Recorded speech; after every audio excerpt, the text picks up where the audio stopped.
I'm Dennis Speed, and you're watching The Bennie Randall Show right here on Bshani.com. It's the Bennie Randall Show. It's the Bennie Randall Show. It's the Bennie Randall Show. It's the Bennie Randall Show. Welcome to another edition of the Bennie Randall Show. I'm your host, Bennie Randall Jr., aka The Motivator. And this powerful show brings you conversations with today's stars and tomorrow's legends. So sit back, relax, and enjoy the ride. Come on. It's the Bennie Randall Show. It's the Bennie Randall Show. It's the Bennie Randall Show. It's the Bennie Randall Show. It's the Bennie Randall Show. It's the Bennie Randall Show. It's the Bennie Randall Show. It's the Bennie Randall Show. I love the Bennie Randall. I love the Bennie Randall. I love the Bennie Randall Show. Yeah. I love the Bennie Randall. I love the Bennie Randall. I love the Bennie Randall Show. Yeah. Hi, I'm Bennie Randall Jr., aka The Motivator, and thank you for joining me on another powerful episode of The Bennie Randall Show. And you know how you can reach me, right? You can go to BennieRandall.com or you can go to BR26.com and look at these powerful episodes. We have another great show. We got Mr. Dennis Speed, and if you don't know him, if you go back to some of the powerful radio show we used to have, Everything Politics, he was one of the superstar people that we had on Everything Politics. And I tell you, we got him right here again in the flesh, and you're gonna love this episode. Mr. Dennis Speed, how you doing, sir? Well, not bad for an old man. Oh man, you're not old, you're mature. You could call it that, I suppose. You know, when you get to be as withered and desiccated and pulverized as I am, you take any compliment. I told you, you're really gonna enjoy this. Tell my viewers a little bit about who you are, for those that's been sleeping under a rock all these years, a little bit about who you are and what you do. Well, I guess it's been now 40 years I've been involved in some fashion or other in politics. I've been particularly involved with a publication called Executive Intelligence Review, which began in 1974. And it was founded by a man by the name of Lyndon LaRouche. He was an economist, statesman, still alive, he's around. And from that time, what we were doing was trying to get a bead on the truth of what was happening in the United States and offer alternatives to what we thought was a dying culture, a dying civilization, a country going in the wrong direction. And in that context, I've met a lot of people and had a chance to, at least in some fashions, make a difference in the United States. Very, very powerful. So I want to jump right into it, Mr. Speed. First and foremost, a lot of young people have gotten activated. A lot of young people are out in the streets protesting. You see it all over the place on the news, the media. Black Lives Matter. What is your take on how you perceive what's going on, and exactly what do you perceive to be going on right now with our youth? Well, you know, it's interesting. I think you should think about this. I think everybody should think about this in the context of a kind of a world revolution, because of course there have been, for about a 5-6 year period, many different groups of people around the world.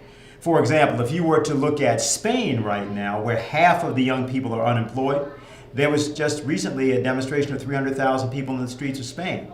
Greece is another situation where you've had hundreds of thousands of people come out. Most of them are under the age of 25. Now, a lot of what this has to do with is that the economy, especially since the time of the bailout in 2008, has actually failed the young people.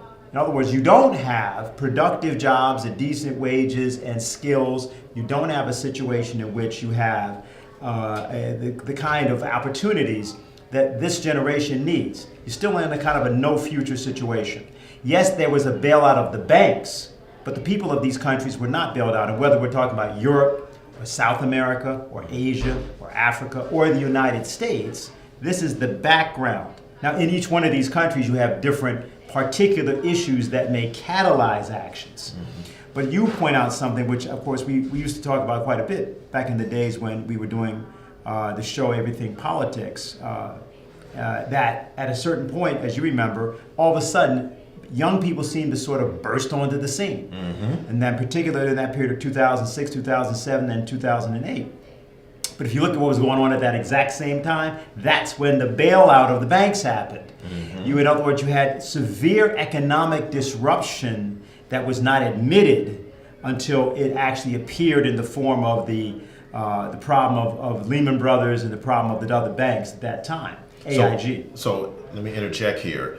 Is it your hypothesis that the economic disruption is what is causing this young people to become more active and more in tune to what goes on in government, and realizing that the power that they actually have to actually make change when unity happens? What I would say is this, that the economics is sort of like a hair trigger. It's like an irritant that then causes an agitation, and then people begin to see or question, actually, whether their lives have a future meaning. Now, the thing that happens, especially in the age of the internet and so forth, is unlike, let's say, 50 years ago. It's possible worldwide, particularly because of the prevalence of and dominance of the English language. It's now possible for young people to create alliances all over the world. And what we have is a situation where you have an unfair set of economic processes, sometimes referred to as globalization. You've had the problems that have happened with the bailing out of the banks instead of the people. And what we now have to do, I think, is provide a real future for young people. And that's going to mean a new economics, a new economic platform, new forms of employment, and a situation where we no longer make people have to scrape for over 4 or 5 jobs and ends don't meet, and they're also unfulfilled, spiritually, culturally. That's very, very powerful. Now, the young people have been getting a lot of feedback from the older generation, okay? And to be a little bit more specific, some of the so-called appointed leaders are saying that the young people are protesting incorrectly, and somehow their efforts are hurting them more than helping them. What do you think about that statement, and is it true?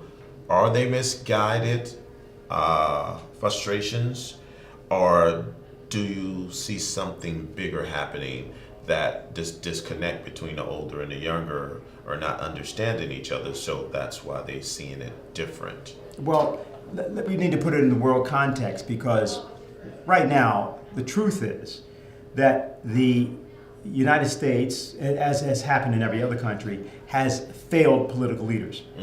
Everybody. Obama was a failure, Bush is a failure, everybody's a failure. But there's a reason they were failures.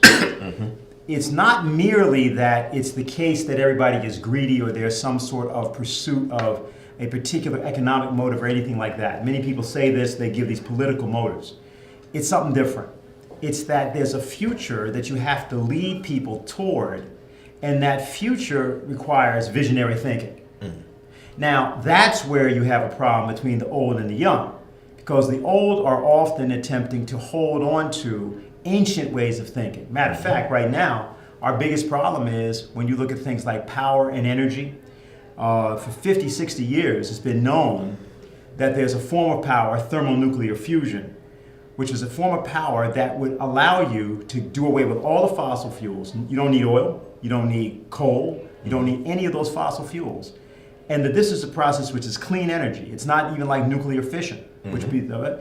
Now, this was known from the 50s and 60s, and what was needed then was visionary leadership to bring this process online.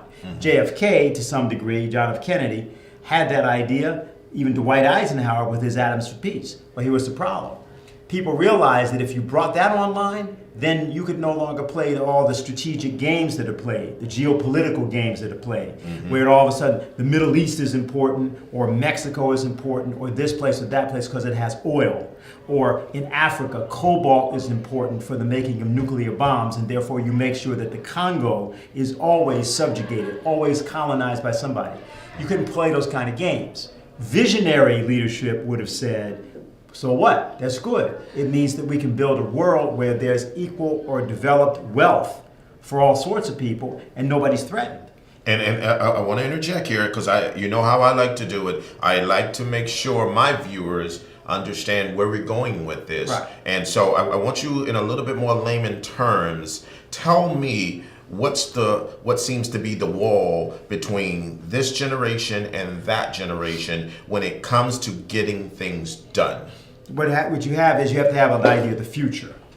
Older generations often lose an idea of the future. Younger generations have to have an idea of the future because they've only been alive a certain period of time. So they're automatically looking to an idea of a future.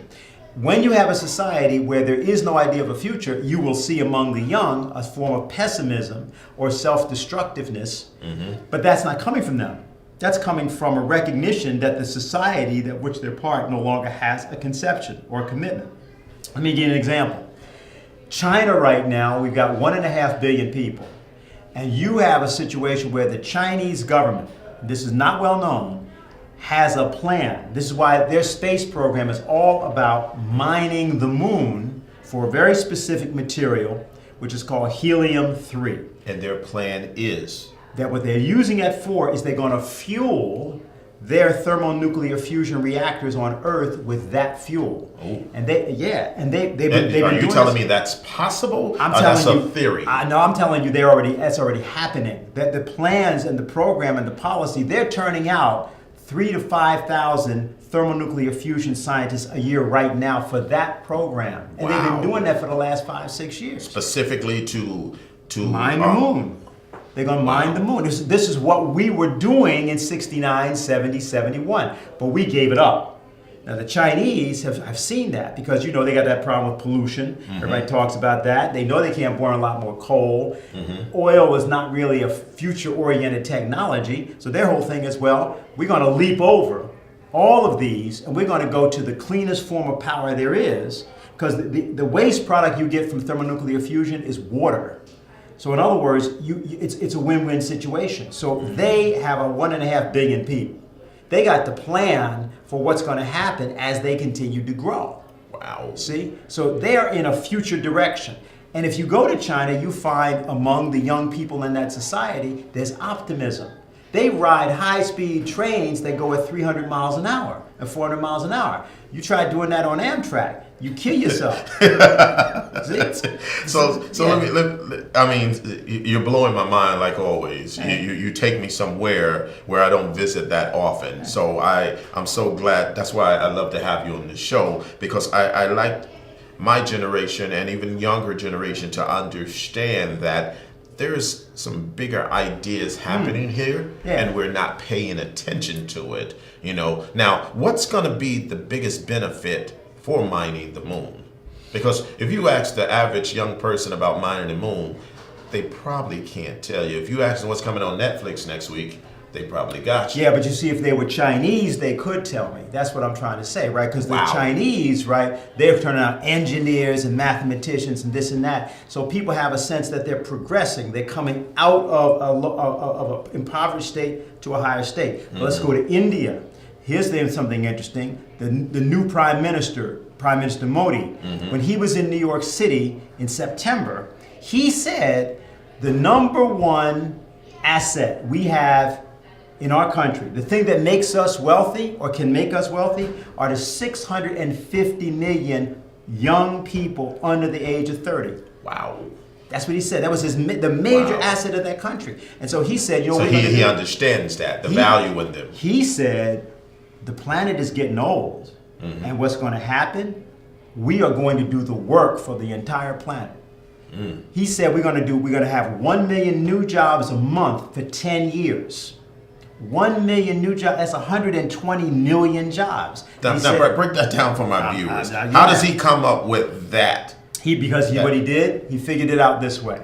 He's figuring he wants people as engineers, teachers, doctors, computer specialists. That's what they're going to do. This is not, in other words, sweeping the streets, although he's got a plan for that too. Wow. He's got that too. But he's saying, this is going to be the core. And see, around these people, those people are going to have families. So whenever I see every one of these jobs, there's 4 to 5 people attached to that job. So if I can have 120 million new jobs over 10 years, I'm talking about moving 500 million people into the top rung of the world's workforce.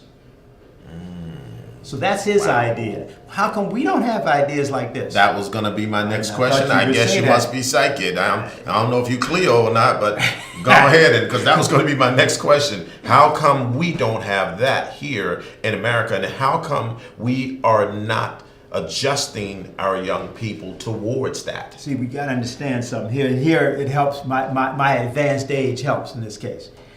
See, America was traumatized and set back by 5 assassinations that happened, which were John F. Kennedy, Bobby Kennedy, Malcolm X, Martin Luther King.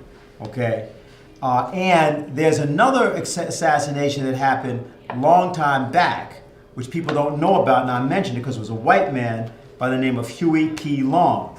Now, it was not that Huey Long was important, but he was assassinated in 1936 in Louisiana. What happened was, if you go back and get the old film with JFK, you'll see that the first person to raise the question about how JFK got assassinated, that he didn't get assassinated the way they said, was a man by the name of Russell Long. He was the son of Huey Long, and he was from Louisiana, and he raised that question to Jim Garrison. Jim Garrison was the prosecutor, the district attorney down there that was investigating what happened to JFK. And he said, that Russell Long said to him, nah, the way they talk about this is not the way this happened, because I know that didn't happen in terms of my father, Huey Long. See, so that one, those 5 assassinations ended up, there was a certain importance to this, which is we were traumatized. Kennedy was the president, but King should have been president. Martin Luther King. Stop right there. Hold that thought. Then I told you this was very powerful, right? We're going to be right back after this short break. You're watching the Bennie Randall Show. Right now it's the Dennis Speed Show, but right now I'm telling you, we'll be right back after these messages.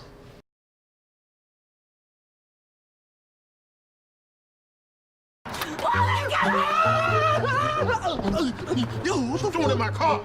Oh, Ray, you foul, man. How you do that to me, man? If I was foul, I'll run your ass over with my car.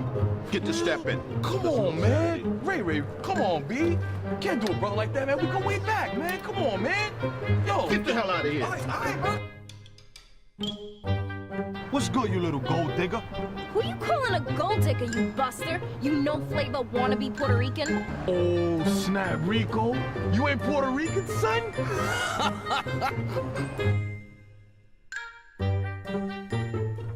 I'm going to cut off your balls and sell them off on eBay for $10 a ball.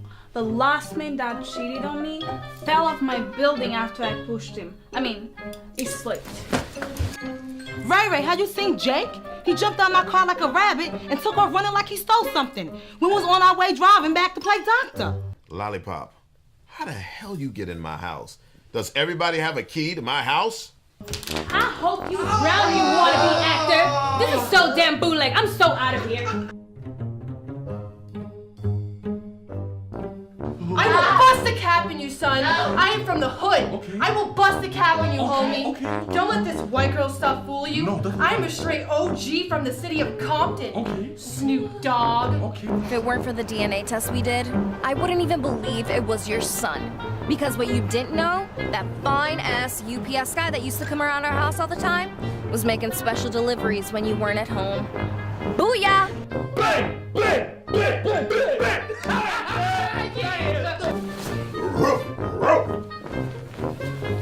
Meow, meow. Oh, damn Get the face. hell out of here.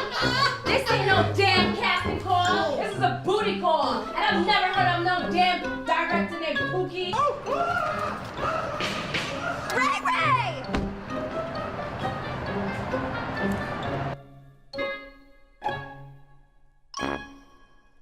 Dan, she's so fine.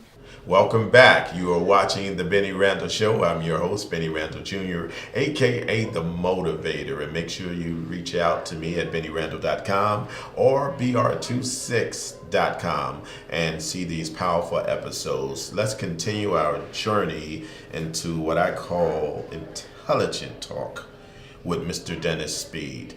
Mr. Speed, let's go back to that point about the 5 assassinations that you say changed America. continue your thoughts, sir. Yeah, the idea here is that Kennedy's 1963 assassination happened at a point when what he was trying to do was to move the world away from the danger of war. Remember that a year earlier, in 1962, he'd been confronted with the Russians arming the Cubans with nuclear missiles. And there was a big confrontation that went on over 13 days, and the world almost went to nuclear war at that time.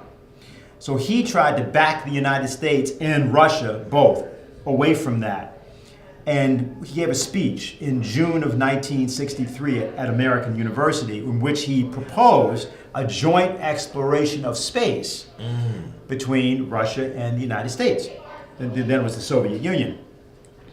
Now, had that happened, the world would be completely different. And there's something important to say about this. Remember, I said that the Chinese were talking about mining the moon. Right. But America is the only country to have actually landed men on the moon, walked on the moon, and so on. And we did this over a period of 1969 to 1972. But at that time, America did not mine the moon, though. They was That's in right. the process of thinking about mining the moon, but they never actually mined the moon. Is that correct? That's right. Because the great enemy in the United States was never the Soviet Union.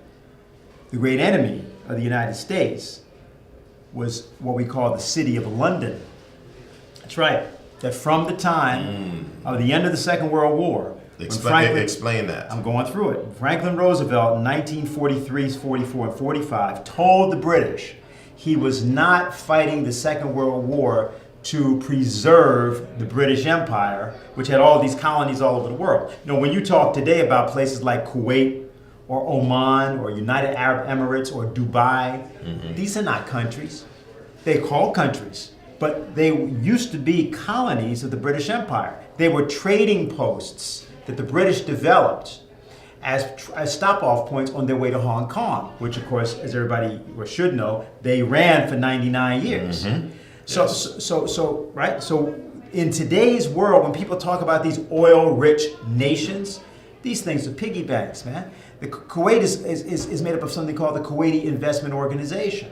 So Britain, after the war, Roosevelt died in 1945. Winston Churchill, whose father was an old imperialist just like he was, those guys said, no, what we're going to do is recolonize the world, and we will use the United States to do it. Why? Because the United States has got one thing in 1945 that nobody else has, and that's the nuclear weapon. So now a battle begins, all right? Because there's a bunch of people in America that say, nah, we're not doing that. We're not dropping nukes on anybody. Dwight Eisenhower being one. He had headed up our military in Europe, and he was opposed to the dropping of the bomb. Douglas MacArthur was another one. They opposed this. And so a war starts, but it's behind the scenes. It's an intelligence war. And the concept is they're always trying to bring somebody to power in America that will go with this scheme. Only problem is the Russians are developing their own nuclear weapons at the same time. So now it becomes this whole game, it was so-called race, which was first the nuclear arms race, but then there was something called the space race. Now the Russians started it. They were the first ones to put anything up, the Sputnik in October 4th of 1957, and intercontinental ballistic missiles. The United States only had airplanes. They didn't have intercontinental ballistic missiles at the time. The Russians had them first. So then the whole race to get to space begins. And initially it's military, but Kennedy calls it off. He says, no, we're not going to do that. Why don't we just jointly explore space? Nobody should own the moon. And we'll just go to the moon and see what's there and see what we can do. Very, very powerful. But his best scientists knew what was there. Helium-3. Helium-3 would allow you to end every energy cycle on the planet. And these plants I'm talking about, these thermonuclear fusion plants, they replicate on Earth the same process that goes on in the sun at the same temperature. We already can do that. It's already being done at Princeton right now. But it's not done because it would take away from other things that make a lot of money. Am I correct? What it would do, if you add this power source, it would end slavery all over the planet. All right, we just went there. Okay. I'm gonna let you elaborate on that. I want you to hold that thought. I'm gonna let you elaborate on that. But yeah, I better let you elaborate now so that I can move forward from this point. I want you to complete that thought, and then I want to move a little bit more towards this movement that young people are in, and the Selma movie, et cetera, and go on from that. Okay. Yeah, okay. I want you to complete that. But this is all a young man's game, because see, the whole idea here is that this is a perspective for 50 to 100 years. Can we go back to that point where you said eliminating slavery? It will eliminate slavery. I thought slavery was already eliminated. All you got to do is visit the continent of Africa. See, try to explain this. How is it possible that a continent which is 3.5 times the size of the United States, it has more natural resources, more land resources, more strategic minerals than any place else on the world, okay? How is that the poorest place on the planet? Uh-oh, guess what day it is? Guess what day it is? Huh? Anybody? Julie, hey, guess what day it is? Oh, come on, I know you can hear me. Mike. What day is it, Mike? Leslie, guess what today is? It's hump day. Woo-hoo! Ronnie, how happy are folks who save hundreds of dollars switching to Geico? I'd say happier than a camel on Wednesday. Hump day! Get happy. Yeah. Get Geico. 15 minutes could save you 15% or more. Wow. You just blew my mind. Please repeat what you just said. If we visit the continent of what? You go to Africa. The continent of Africa has more precious metals, strategic minerals, arable land, that is fertilizable land, and water resources than any other continent in the world. So how is it that the 1 billion people on that continent are the poorest in the world? See, that's a system of slavery. But I heard there's a lot of money in Africa. Yeah, but money is not the same thing as wealth. See, the actual wealth of the continent is its people and its physical capabilities. Now, so are you telling me there is more economically depressed people in the continent of Africa than there are wealthy people, and on top of that, the amount of money that does go through Africa never actually reach its citizens? I'm telling you that French colonialism, British colonialism, Portuguese colonialism, Belgian colonialism, okay, and the Anglo-American form of these things, these are the reasons that 1 billion people on that continent are today in slavery. Matter of fact, if you go back to Gaddafi, and what actually happened with that whole thing with Gaddafi, you gotta realize that whatever one thinks of him personally, he was financing almost every country in Black Africa with loans which were interest-free loans. They were interest-free loans, so you had to pay him back, but you were not paying interest on those loans. Once he was gone, and once that system was gone, and it was destroyed through the British, basically they co-opted Gaddafi. They convinced him, seduced him into an arrangement with what was called the Libyan Investment Authority. He had $100 billion. And what happened was he put Tony Blair on the board, and he put one of the Rothschilds on the board. I think it was Nathan Rothschild. They were on the board with him. That was about 2007. He was trying to sort of come in from the cold because he'd been called a terrorist and all those things. Back in 2003, 2004 in particular, he began the transition. He thought he had a deal. Well, he found out he didn't. And what happened was, as a result of that, one of the few sources of revenue or of income, or of loans, I should put it, of credit to Black Africa completely cut off. Now, what this system is that we have, and the issue of take something like nuclear fusion, the best way to put it is, there was an African, Black African, now deceased. He was from Senegal, and he was a nuclear engineer, and his name was Cheikh Anta Diop. He's most famous actually as an historian of Black history. That's how most people know him, because he always talks about the African roots of Western civilization. But what he wrote a book called Black Africa, a program for the construction of a federated state. And in that book, he talks, back in 1977, about thermonuclear fusion power.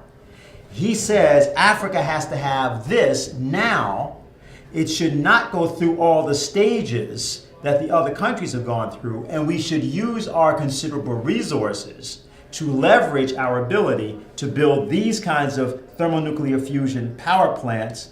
We partner with the best countries or the people who have the highest skills in the world, whether that be Russia or China or India, whoever it is. And this way, we don't go through stages of development. We will go through a combined and rapid development of our own people, and therefore be on the forefront of the most advanced technologies, even as our people are coming supposedly from behind.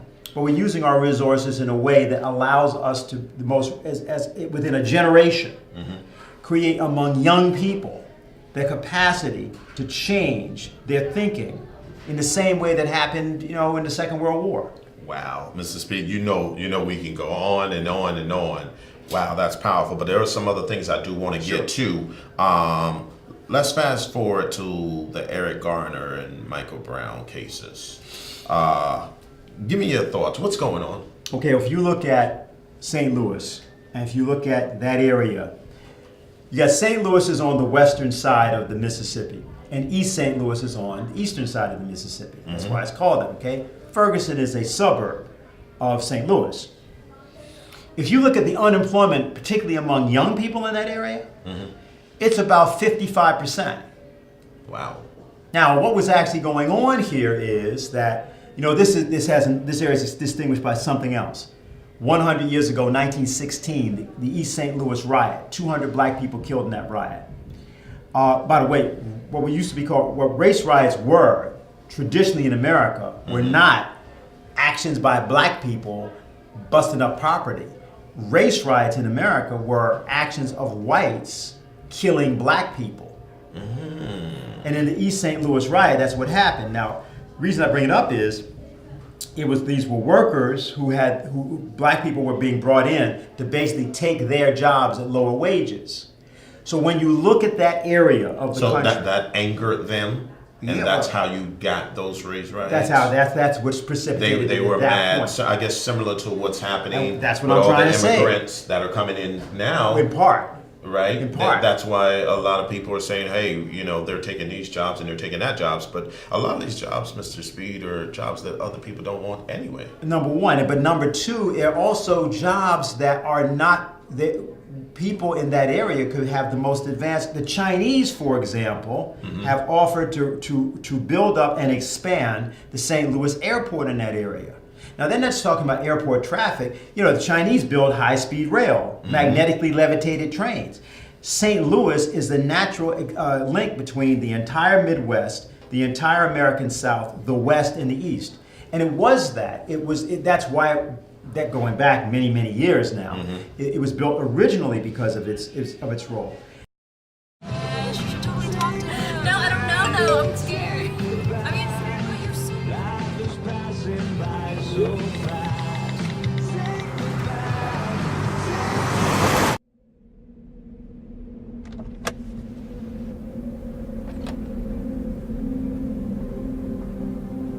Do you know that you're in my lane? No, not at all. Are you not paying attention? Are you texting? I was just checking in with my mom. I was telling her that I thought we'd be home by 6. It's okay. There's enough time. Just pay attention. I'm not even halfway through my text. There's no way. I'm not even going to look up. My babies are in the car. You have to pay attention. It's just supposed to be a quick text. I'm so sorry.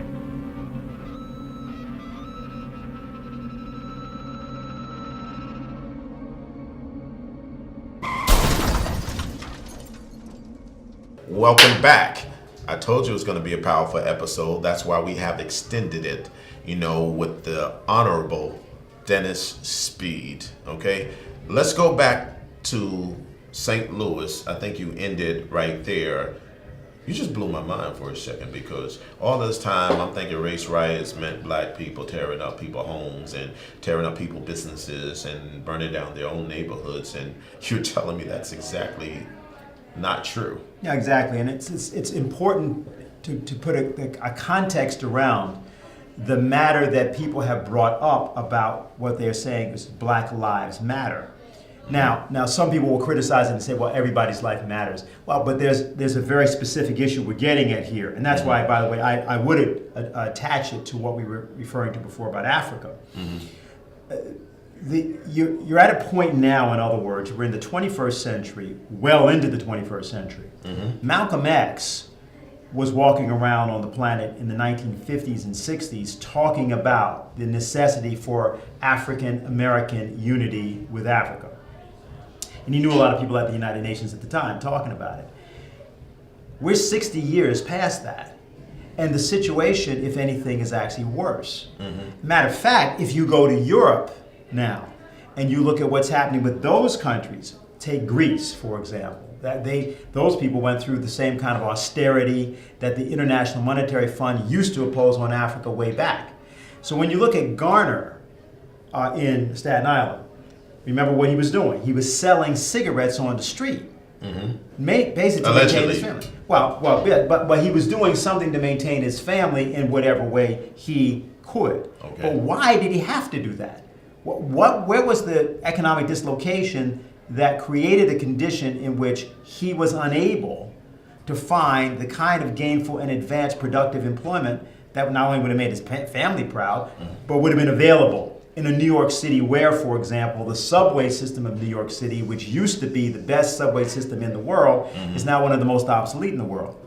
So I'm taking that just as an example. The amount of work that you could do just in a place like New York, on power systems, water systems, and transportation alone, just that amount, would employ 3 to 4 million people overnight. Wow, very powerful. Mr. Speed, but before you get out of here, because I want to make sure, I was just reading in the paper that William Bratton, the commissioner of the police department, was suggesting, him and the union rep of the police department, that the state legislative make resisting arrest no longer a misdemeanor but a felony, so that he can teach those who resist arrest that maybe you shouldn't be doing it, because automatically it will create different penalties and longer jail stays versus if you resist arrest, it's a misdemeanor, versus they're saying that you could be on probation or in jail up to 4 years or more, or up to life, depending on how this was done. Do you think, or what is your opinion, is this just another way to tell the masses you better behave? And do you think something like that is possible of actually passing? Well, it's interesting, if you look around the world at the response to the Eric Garner choking incident, which was very reminiscent for many of us of the Michael Stewart incident that happened, which is actually the thing that is the plot outline for Do the Right Thing by Spike Lee. I mean, that's why he does that. And that was about 25 Radio years. Raheem, for those that don't know, and Do the Right Thing. In fact, Spike Lee had his editor re-edit it and edit Eric Garner's into that situation. So it's almost like a mash, to show how this has been a long time ago. You just got it on film now. Yeah, exactly. So when you, now worldwide, in Ireland, in the Philippines, even in China, there have been demonstrations in support of the idea of Black Lives Matter. I don't know if you know that. In other words, people around the world picked up on this. And they picked up on this because this represents something else to them. It's not a black incident someplace in Staten Island, say. That's not what it means to them. Somehow it has come, and the idea about I can't breathe and so forth, it has come to mean something much bigger than itself. Matter of fact, it's resonating deeper. It seems to mean for them the same thing about what's happening in their own lives. Wow. See? Because there's a way in which that works as a metaphor, if you understand what I'm saying. In other words, not everybody's being choked physically, but they're being choked spiritually, culturally, economically. And so I hear that. What that's about is a desperate attempt to maintain a control you cannot maintain physically. What has to happen is you have to give people a future. And the concept of the future is the one that we've been talking about this whole time. It has to come from young people. But people like myself can give them an idea about this future.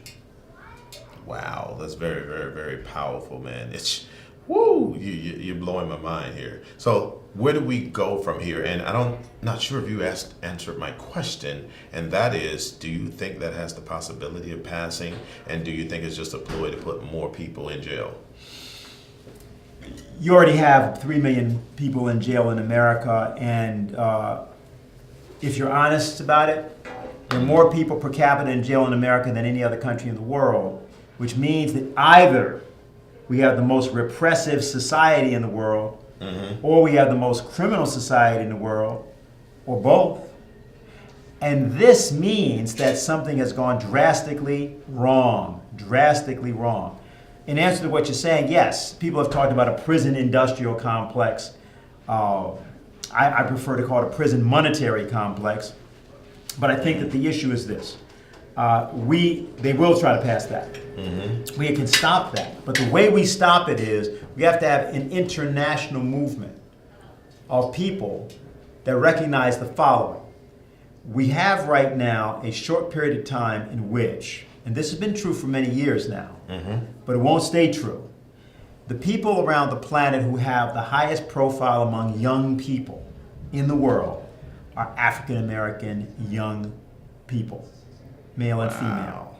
Now, if these people call upon the world to get its act together around the concept of a new future for humanity, where banks don't exploit people, where people have productive jobs at decent wages, where real food is able to be grown and eaten and consumed and distributed, where an actual idea about having a family doesn't penalize you, where people are not paying their entire future to go to school, where they don't have that kind of indebtedness. As a matter of fact, schools should be free as they used to be. College was free here in New York City at CCNY until 1970-71. I think that's what President Obama was suggesting, that we should do. The first 2 years of college should actually be free. The entire thing should be free. And the reason it should be free is what Prime Minister Modi was saying in India. His whole point is that your resources are not your oil, your coal, your diamonds, or your gold. The resource is the human capital, the human minds, the human creativity of the youth. Now, if you put together what I just said with what's already happening in China, which is showing how rapidly you can pull people. They pulled like 300, 400 million people out of poverty in the last 20 years. The United States could do that kind of thing in 5 years. But it doesn't. Why? Because the way that you can do this, the avenue through which you have to do this, which nobody has seen, is that the young population, particularly the African American, only because of the way it's seen internationally.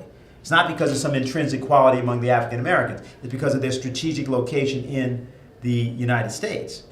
And this, by the way, was the biggest failure. I mean, other than, as you know, I'm no fan of Barack Obama. I never have been. You're perfectly well aware of this. Okay? Everybody has an opinion. I have philosophical doubts about his existence, as I've told you many times. But the point that's is... Mr. Speed for y'all. That's Mr. Speed for y'all. The point is, what we have to do and can do, is that we can stand up for policies which say, all right, you know, there's plenty of real work, real productive work, advanced productive work. We don't mean just muscle power.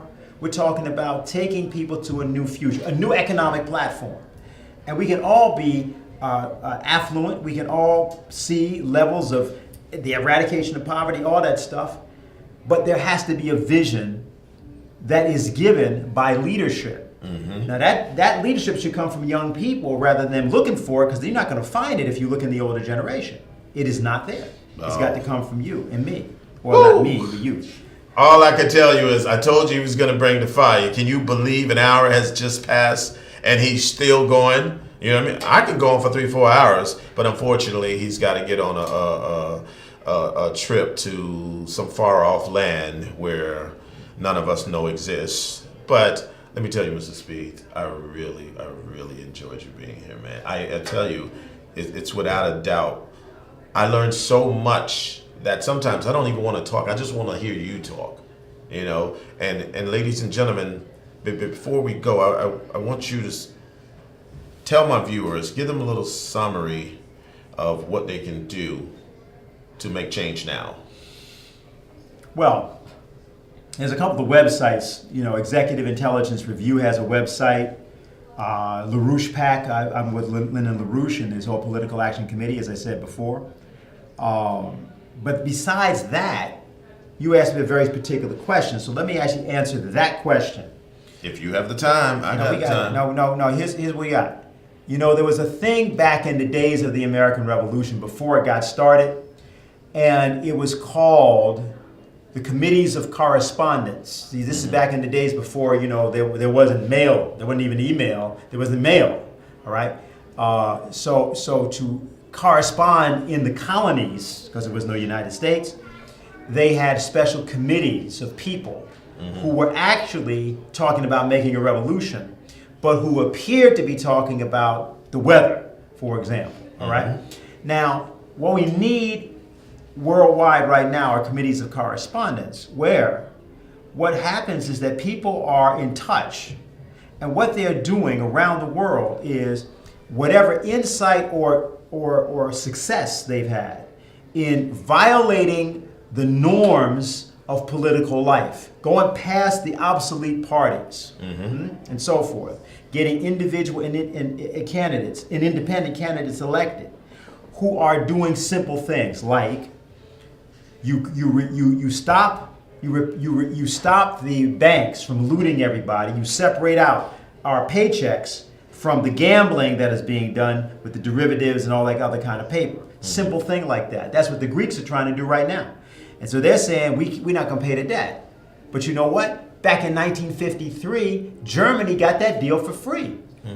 Germany got the deal for free. They owed 3 times what their gross product was. They got half that debt just written off, and all they had to pay every year was 5%. 5% from their exports. If they didn't have the money, they weren't supposed to pay.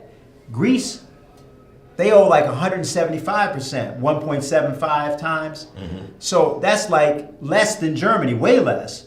They just saying, well, listen, give us the deal and give Spain the deal. Because when you gave Germany the deal, that's when Germany became this giant economic power. Bam. And with that, Mr. Speed, I appreciate you being on the Bennie Randall Show. You know I got to have you back. I know you're on a strict time schedule, so I want to allow you to depart.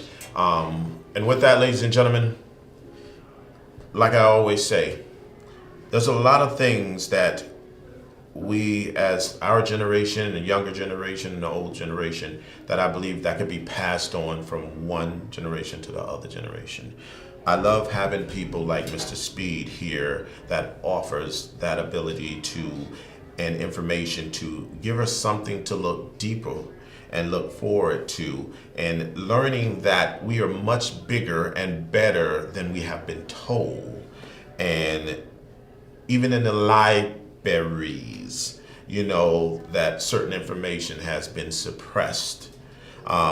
It is individuals like Mr. Speed and other individuals that allow these things to be exposed. And I hope you will search out some things that he's saying. Like I say, don't always believe what you hear me say or somebody else say. Google them. Do whatever it takes. Research them, and you will find the facts. And it is people like Mr. Speed that are helping to pass the torch, because I don't believe there's a lot of people that are passing the torch no more. People are dying with their information, and that's just not a good place to be. And with that, ladies and gentlemen, I am Bennie Randall Jr., aka The Motivator. You can learn more about me at BennieRandall.com or go to br26.com and watch all these and more powerful episodes. We'll have Mr. Speed back so he can drop it like it's hot, okay? Until then, like I always say, it's not a game, it's a lifestyle. God bless. Have a good night.